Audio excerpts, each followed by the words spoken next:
কেন্দ্রীয় শিক্ষামন্ত্রী ধর্মেন্দ্র প্রধানের পদত্যাগের দাবিতে দিল্লিতে অনশনরত সোনাম ইয়াংচুক ও অন্যান্যদের প্রতি সমর্থন জানিয়ে সোমবার আগরতলায় প্রতীকী অনশন কর্মসূচি পালন করল এসএফআই এবং টিএসইউ। এদিন একই দাবিতে আগরতলা সার্কিট হাউসের সামনে কিছু জনজাতি অংশের ছাত্রছাত্রীরাও বিক্ষোভ প্রদর্শন করে।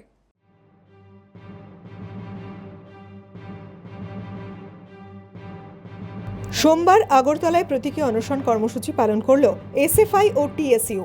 এদিন একই দাবিতে আগরতলার সার্কিট হাউসের সামনে ছাত্রছাত্রীরা বিক্ষোভ প্রদর্শন করে। দিল্লির যন্তর মন্তর থেকে পার্লামেন্ট অভিমুখে শুরু হওয়া বিক্ষোভ মিছিলে ব্যাপক সংখ্যক ছাত্রছাত্রীদের ওপর পুলিশের অতি সক্রিয়তার বিরুদ্ধে তীব্র নিন্দা জানান এসএফআই ও টিএসইউ নেতৃবৃন্দ। তারা অবিলম্বে এনটিএ বা ন্যাশনাল টেস্টিং এজেন্সি প্রত্যাহার এবং কেন্দ্রীয় শিক্ষামন্ত্রী ধর্মেন্দ্র প্রধানের পদত্যাগেরও দাবি জানান। দাবি করব অতি দ্রুত এনটিএ বাতিল করতে হবে এবং ধর্মেন্দ্র প্রধান তাকে বহিষ্কার করতে হবে, তাকে ইস্তফা দেওয়ার জন্য কেন্দ্রের সরকারকে বাধ্য করতে হবে। এই এনটিএ আরএসএসের দ্বারা পরিচালিত হচ্ছে, যে এনটিএ 2018 সালে প্রতিষ্ঠিত হবার পর এভাবে লিকের পর লিক তৈরি হচ্ছে।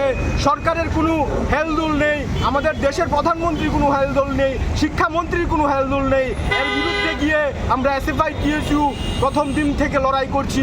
এই লড়াই চলবে। ছাত্রদের উপর পুলিশি নির্যাতনের বিরুদ্ধে আমাদের লড়াই। পুলিশ দিয়ে এসএফআইকে কোনোদিন ঠেকানো সম্ভব হয় না, আগামী দিনেও হবে না। আমাদের উপর যত নির্যাতন হবে, আমাদের লড়াই, আমাদের আন্দোলন তত তীব্র হবে।